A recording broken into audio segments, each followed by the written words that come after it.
Shalom, selamat pagi Bapak Ibu Saudara yang diberkati oleh Tuhan Yesus Kristus. Terima kasih mau bergabung lagi di dalam channel Gracia Hope Compassion Channel.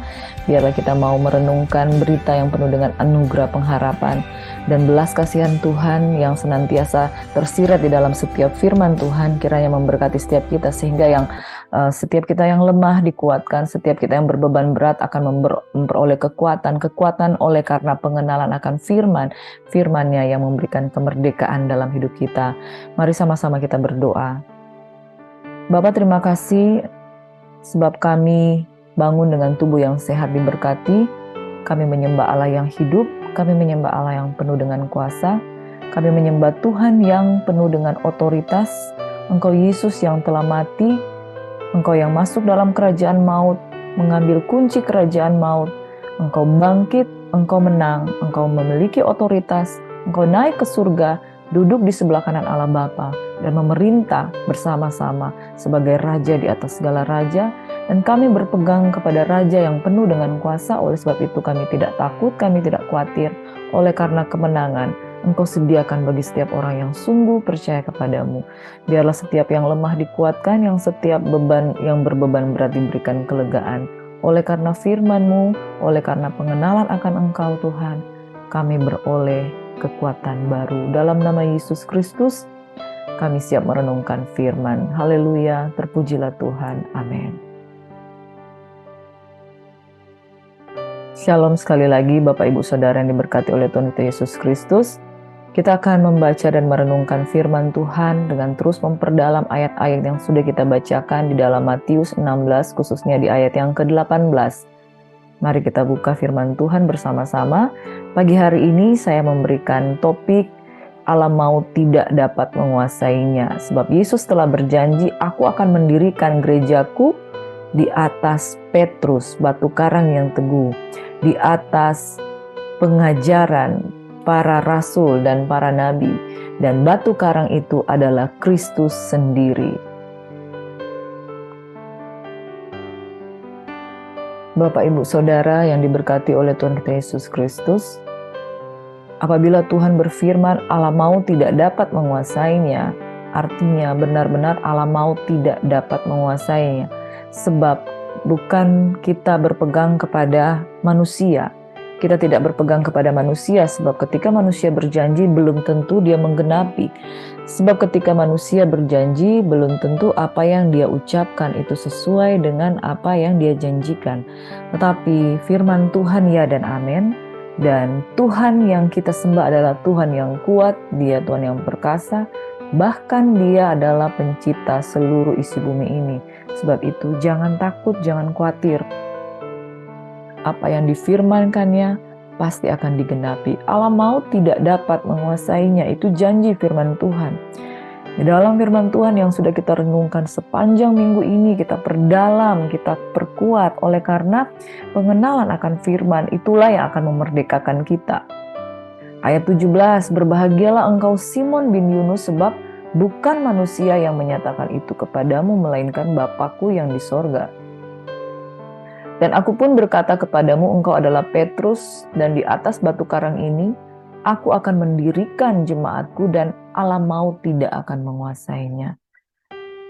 Kepadamu akan kuberikan kunci kerajaan sorga. Apa yang kau ikat di dunia ini akan terikat di sorga, dan apa yang kau lepaskan di dunia ini akan terlepas di sorga. Saudara, firman Tuhan yang sudah menjamin kita dan terus menjamin kita ketika orang percaya berdiri di atas Yesus, maka alam maut tidak akan menguasainya. Ini benar pasti terjadi, saudara. Kita dapat mengganti kata alam maut di atas dengan ketakutan, kekhawatiran, sakit penyakit, kemiskinan, atau hal buruk lainnya. Sebab alam maut itu berbicara soal hal-hal yang buruk ya, saudara yang diberkati.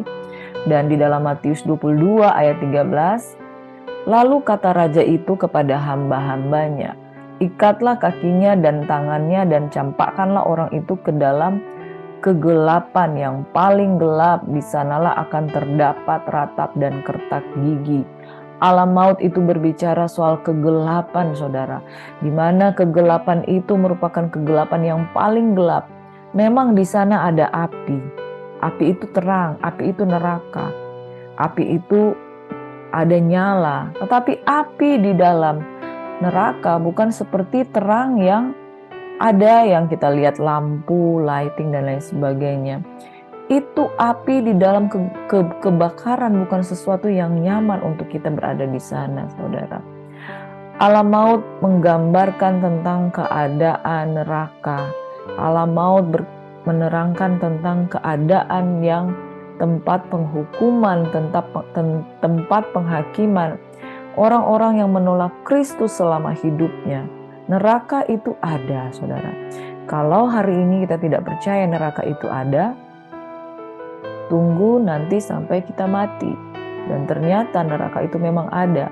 Beberapa orang sudah melihat dengan sebuah penglihatan bahwa neraka itu ada. Dan kita akan buktikan kalau kita mati nanti. Kita masuk dalam kerajaan maut atau kita masuk dalam kerajaan kekal. Tentukan dari sekarang kalau kita jadikan Yesus sebagai batu karang yang teguh di dalam hidup kita, alam maut tidak akan menguasainya, saudara. Dan ini Tuhan menjamin orang percaya yang berdiri di atas Kristus, berdiri di atas firman Tuhan. Saya memberikan ilustrasi gambar di sini tentang keadaan neraka, saudara. Keadaan orang-orang yang binasa, keadaan orang-orang yang terbakar. Di sana ada kegelapan, walaupun ada cahaya api, tapi api pembakaran. Di dalam situasi rumah kalau terbakar, saudara, saya pernah melihat satu gambaran tentang kebakaran. Itu sekalipun ada api, di sana ada kegelapan, kesesakan, asap, bau amis terbakar. Itu dikatakan tentang keadaan neraka, keadaan kerajaan maut. Keadaan kerajaan maut itu bukan sesuatu yang menakut-nakuti, tetapi itu memang menakutkan, saudara. Di sana ada kegelapan yang paling gelap. Kenapa kegelapan yang paling gelap? Selain suasananya suram, di sana juga ada suatu tidak damai sejahtera yang begitu menguasai. Seorang hamba Tuhan yang pernah ketika dia berdoa dan dia melihat tentang kerajaan neraka. Tuhan mempercayakan pewahyuan tentang neraka itu kepada Mary Baxter. Dia berkata seperti ini, bahwa neraka terletak di tengah dunia ini dan di sana terdapat banyak roh-roh yang disiksa, baik pada pagi hari maupun pada malam hari. Tidak ada pesta di neraka sebagaimana kita membayangkan orang-orang yang biasa berpesta dugem, orang-orang yang berpesta dengan para DJ, dengan tubuh yang seksi, orang-orang yang berpesta dengan minuman-minuman keras dan narkoba. Itu di neraka bukan seperti itu. Di dunia, ketika engkau mengalami kehidupan pesta pora seolah-olah di dalam kesenangan, di neraka orang yang bersikap seperti itu, di sana tidak ada pesta di neraka. Di neraka tidak ada kasih, tidak ada ibah, tidak ada yang namanya istirahat, ketenangan, dan neraka merupakan suatu tempat penyesalan melebihi apa yang dapat kamu pikirkan, melebihi dari apa yang dapat kamu percaya. Menurut Mary Baxter, jangan sampai kamu mengalaminya karena di sana adalah tempat penyesalan melebihi apapun juga yang dapat kamu pikirkan. Kenapa penyesalan? Karena di neraka, di alam maut, engkau tidak ada alasan untuk kembali. Itu sebabnya selama kita masih ada di dunia ini, kita hampir-hampir tidak dapat membayangkan keberadaan di alam maut, keberadaan di neraka yang begitu tidak baik, saudara. Kita aja ada di dunia ini ketika situasi mulai panas, keadaan cuaca mulai panas, di atas 30-an derajat, kita mulai berpikir, aduh panasnya seperti apa? Apalagi kalau kita ke neraka, ya. Pasti kita akan merasa sangat-sangat tidak nyaman, tempat yang sangat disesali. Namun ada satu janji yang penuh dengan kuasa pada pagi hari ini, bahwa gereja Tuhan tidak dapat dikuasai oleh alam maut.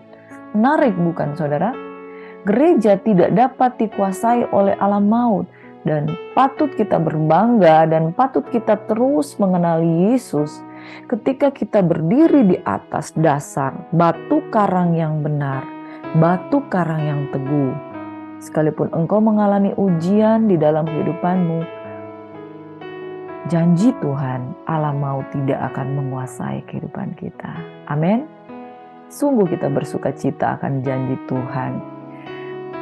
Ada 3 hal yang saya akan ungkapkan secara cepat di dalam 1 Timotius 6 ayat yang ke-16. Yesus tidak takluk kepada maut. Dialah satu-satunya yang tidak takluk kepada maut. Bersemayam dalam terang yang tidak terhampiri, seorang pun tak pernah melihat dia. Dan memang manusia tidak dapat melihat dia. Baginya lah hormat dan kuasa yang kekal. Amin. Saudara, pribadi Yesus adalah pribadi yang menjanjikan bahwa Allah mau tidak akan menguasainya. Kenapa seorang Yesus dapat menjanjikan Allah mau tidak bisa menguasai jemaat Tuhan? Sebab dia tidak takluk kepada maut. Berbeda artinya ketika seseorang itu sendiri, kamu sendiri takluk kepada maut, bagaimana mungkin kamu menjanjikan bahwa kami yang mengikuti engkau tidak dapat takluk kepada maut? Kebenarannya, Yesus adalah satu-satunya yang tidak takluk kepada maut. Oleh karena ia tidak takluk kepada maut, dia memegang otoritas. Dia memegang kuasa. Maut tidak dapat menguasainya, dan jemaat yang berdiri di atas dasar Yesus Kristus Tuhan juga pasti tidak akan takluk kepada maut. Itu janji Tuhan. Oleh sebab itu, saudara, mari kita bangkitkan iman kita dan percaya bahwa segala kuasa di bumi ini, di langit dan di dunia di bumi ini, engkau punya otoritas. Seperti di dalam Matius 16 ayat 19, Tuhan berkata, aku akan memberikan kunci kerajaan sorga. Karena Yesus tidak takluk kepada maut, umatnya pun tidak takluk kepada maut. Dan kita memegang otoritas kerajaan Allah. Itu sebabnya bagi dialah hormat dan kuasa yang kekal untuk selama-lamanya. Kita dapat berbangga untuk memuji dan menyembah Tuhan. Yang pertama, saudara, fakta bahwa Yesus tidak takluk kepada maut. Gereja Tuhan yang berdiri di atas Yesus Kristus juga tidak takluk kepada maut. Di dalam 2 Timotius 1 ayat 10, firman Tuhan berkata, dan yang sekarang dinyatakan oleh kedatangan Juru Selamat kita Yesus Kristus, yang oleh Injil telah mematahkan kuasa maut. Bukan sekedar mematahkan kuasa maut dan mendatangkan hidup yang tidak dapat binasa. Amin. Yesus telah mematahkan kuasa maut. Hai iblis, di manakah sengatmu? Hai maut, di manakah sengatmu? Maut tidak lagi menyengat, maut tidak lagi berkuasa. Karena Yesus telah mengalahkan maut dan dia mendatangkan hidup yang tidak dapat binasa. Tidak dapat binasa oleh kerajaan maut, tidak dapat binasa oleh iblis. Ini janji Tuhan. Bapak, Ibu, Saudara yang diberkati oleh Tuhan, pada hari ini ketika engkau mendengarkan firman Tuhan, jangan lagi belenggu itu melingkupi engkau dan engkau berkata engkau tidak sanggup.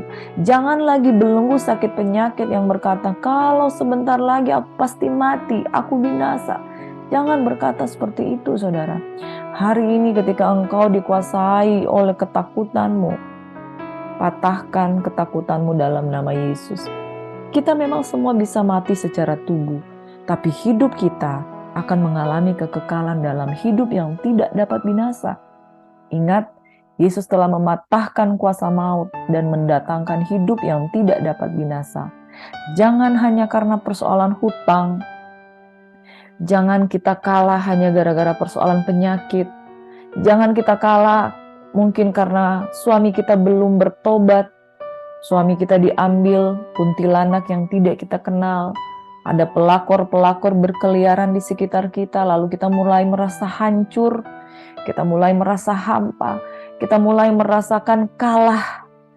Saudara, pada hari ini ketika engkau mendengarkan firman Tuhan, engkau yang berdiri di atas kebenaran firman, engkau yang percaya dengan sungguh-sungguh kepada Yesus, jangan terintimidasi dengan kehidupanmu yang ada sekarang.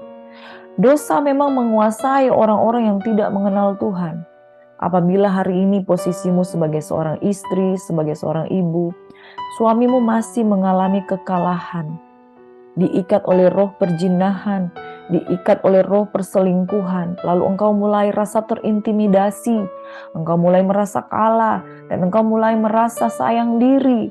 Kenapa hidup saya seperti ini? Kenapa hidup saya binasa? Kenapa pelakor itu bersenang-senang dengan suami saya? Ibu-ibu yang diberkati, ada kuasa di dalam doa. Amin. Percaya dengan sungguh-sungguh bahwa ketika engkau bayar harga, bukan berarti engkau yang membayar keselamatan, tapi engkau sungguh-sungguh seperti Hana.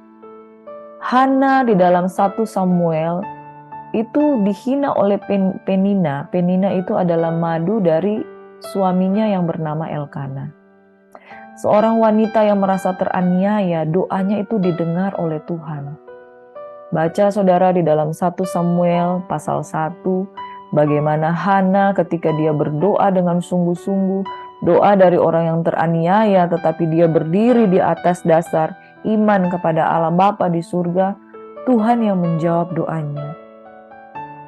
Ibu-ibu jangan merasa terintimidasi kalau hari ini engkau merasa tertekan dengan keadaan rumah tanggamu. Engkau ditinggalkan suamimu, engkau dikhianati suamimu, dan engkau tidak punya apa-apa untuk membangun kehidupanmu.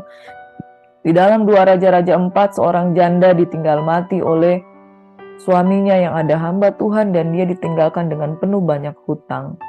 Tetapi Nabi Elisa datang menghampiri janda itu, dan dia memberikan instruksi, sediakan bejana, maka minyak itu akan mengalir di bejanamu. Saudara, sekalipun hidup kita ditinggalkan, sekalipun hidup kita dikecewakan, tangan Tuhan tidak akan pernah melepaskan. Elisa datang kepada janda itu dan memberikan dia penguatan iman, dan kemudian berkat Tuhan mengalir dalam kehidupannya. Pagi hari ini angkat kedua tanganmu dan katakan, "Jika aku percaya berdiri di atas batu karang yang teguh, kuasa maut dikalahkan, dan Kristus mendatangkan hidup yang tidak dapat binasa. Damai sejahtera yang tidak dapat dicuri oleh siapapun. Berkat Tuhan yang tidak dapat diambil oleh siapapun. Penghiburan yang tidak dapat dicuri oleh siapapun. Hari ini percaya, kalau maut telah dikalahkan, Yesus telah menang, dan otoritas Dia berikan kepada semua orang yang percaya, maka kita patut bersyukur ke hadapan Tuhan yang Maha Kuasa. Amin. Bersyukur saudara. Karena janji Tuhan kita mendapatkan hidup yang tidak dapat binasa. Yang ketiga, di dalam kitab Wahyu ayat 1, dalam kitab Wahyu pasal 1 ayat 17 hingga ayat yang ke-18, firman Tuhan berkata, "Ketika aku melihat dia, tersungkurlah aku di depan kakinya seperti orang yang mati. Tetapi ia meletakkan tangannya di atasku lalu berkata, 'Jangan takut, aku adalah yang awal dan yang akhir dan yang hidup. Aku telah mati, namun lihatlah, aku hidup sampai selama-lamanya, dan aku memegang segala kunci maut dan kerajaan maut.'" Inilah pertemuan antara Yesus Kristus Raja bersama dengan Yohanes di Pulau Patmos. Itu sebabnya janji firman Tuhan yang berkata di dalam kitab Injil Yohanes, Jikalau janji Tuhan kepada Yohanes seperti ini, saudara.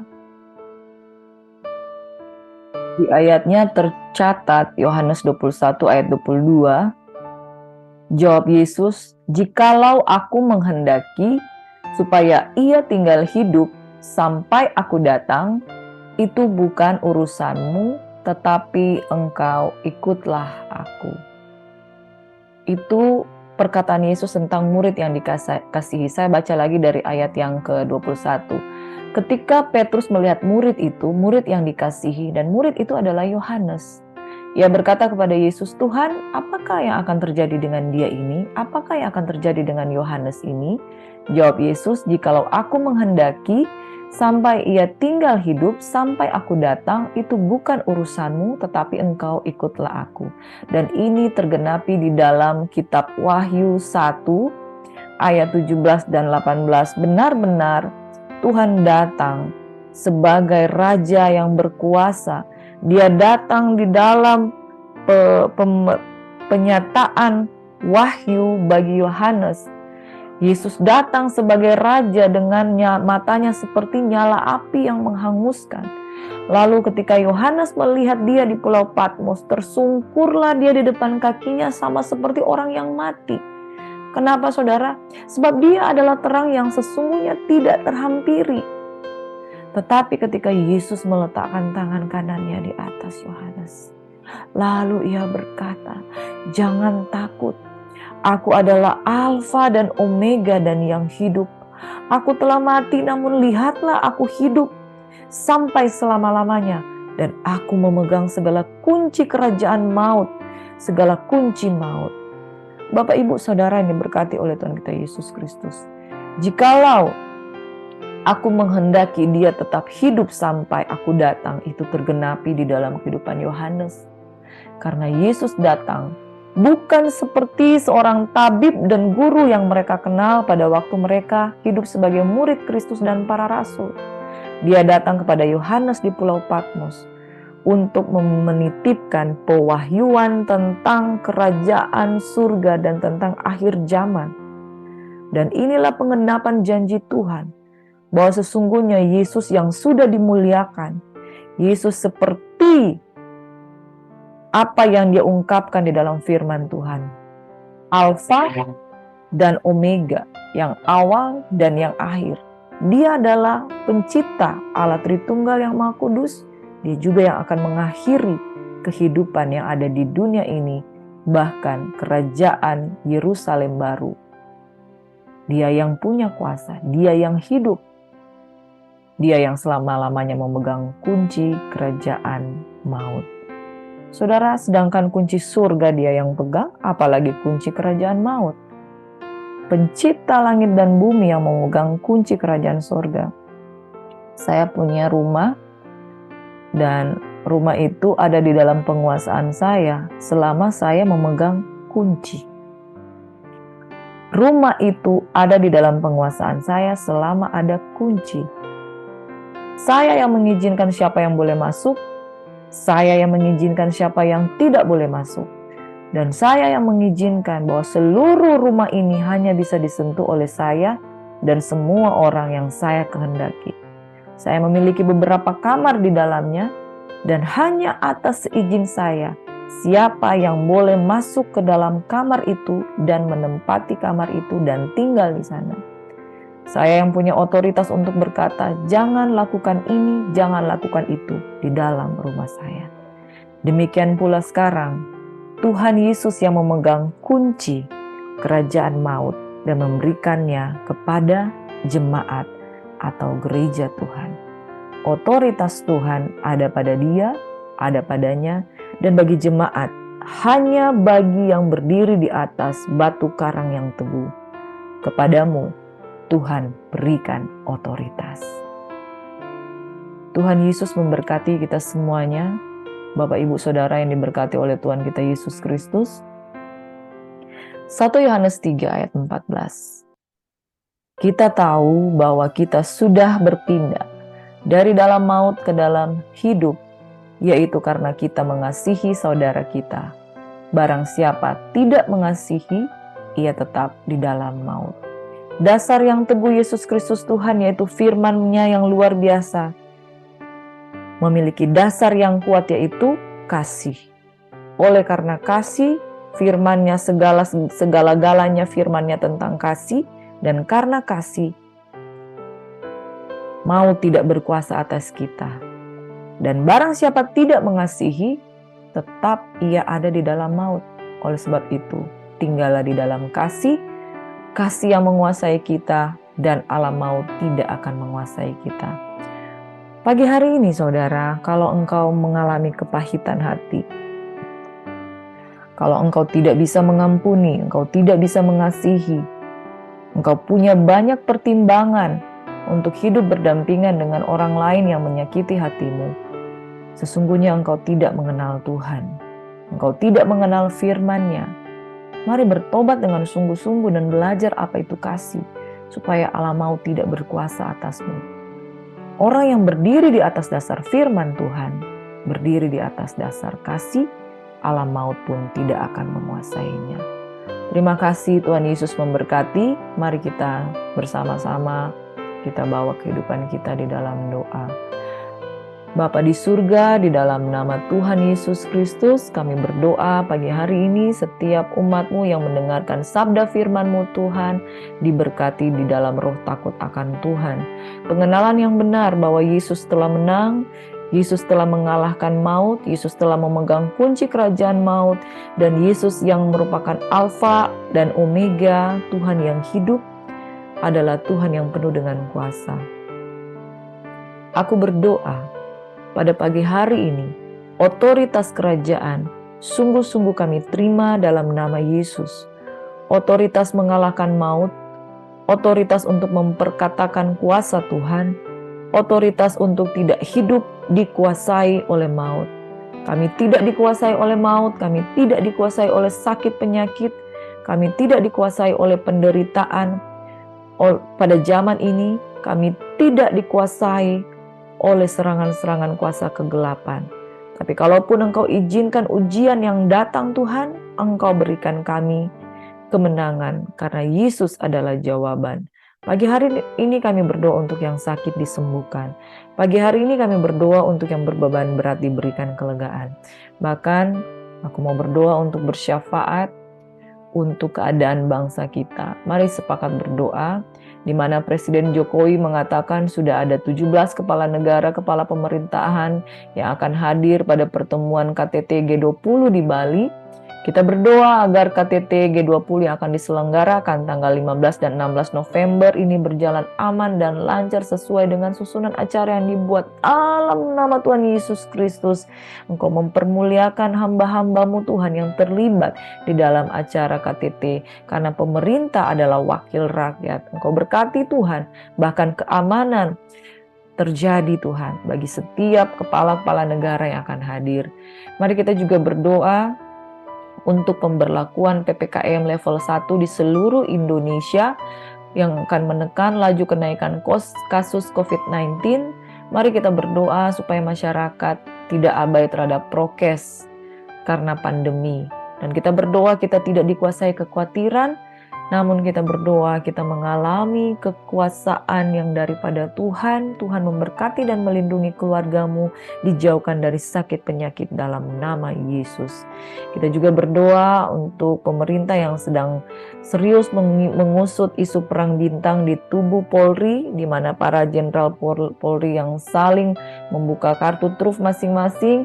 Kiranya isu-isu ini segera dituntaskan untuk membersihkan Polri dari praktek backing para mafia di pertambangan, perikanan, kehutanan, pangan, dan lain-lain. Kita berdoa agar Polri menjadi pelayan masyarakat, betul-betul memiliki kemurnian, justru untuk menjaga keamanan negeri ini, bukan menjadi backing para mafia. Kita berdoa dan memberkati bangsa Israel. Israel di tangan Tuhan, Israel bangsa pilihan, Israel boleh mengenali Yesus, Israel boleh menerima Yesus sebagai Mesias dalam hidupnya, dan Israel diberkati. Apa yang kita berkati, diberkati untuk selama-lamanya.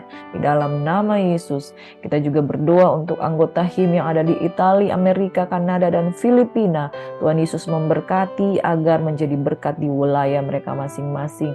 Tuhan memberkati kota dan wilayah tempat kita tinggal dan seluruh keluarga kita berada. Tuhan memberkati Indonesia. Dan terakhir firman Tuhan akan kita naikkan di hadapan Tuhan.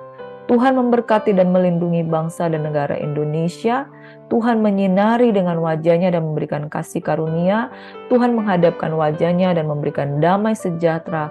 Di dalam nama Tuhan Yesus Kristus yang Maha Tinggi, kami berdoa. Amin. Yesaya 41 ayat 13, sebab aku ini Tuhan Allahmu yang memegang tangan kananmu dan berkata kepadamu, janganlah takut, akulah yang menolong engkau. Amin. Inilah yang menjadi doa kami Bapa pada pagi hari ini. Semua yang mengambil bagian di dalam doa, diberkati dalam nama Tuhan Yesus. Tuhan yang menang atas kerajaan maut, jemaat pun berkemenangan dan maut tidak dapat menguasainya. Dalam nama Yesus. Amin. Shalom, terpujilah Tuhan. Berkemenangan, berkemenangan, berkemenangan, sebab Tuhan memegang tangan kananmu dan memberikan engkau kemenangan. Kemenangan atas hidup di dunia ini, kemenangan atas maut, kemenangan atas keluarga dan rumah tanggamu dan atas kota ini. Tuhan Yesus memberkati. Shalom, selamat beraktivitas dengan anugerah daripada Tuhan. Amin.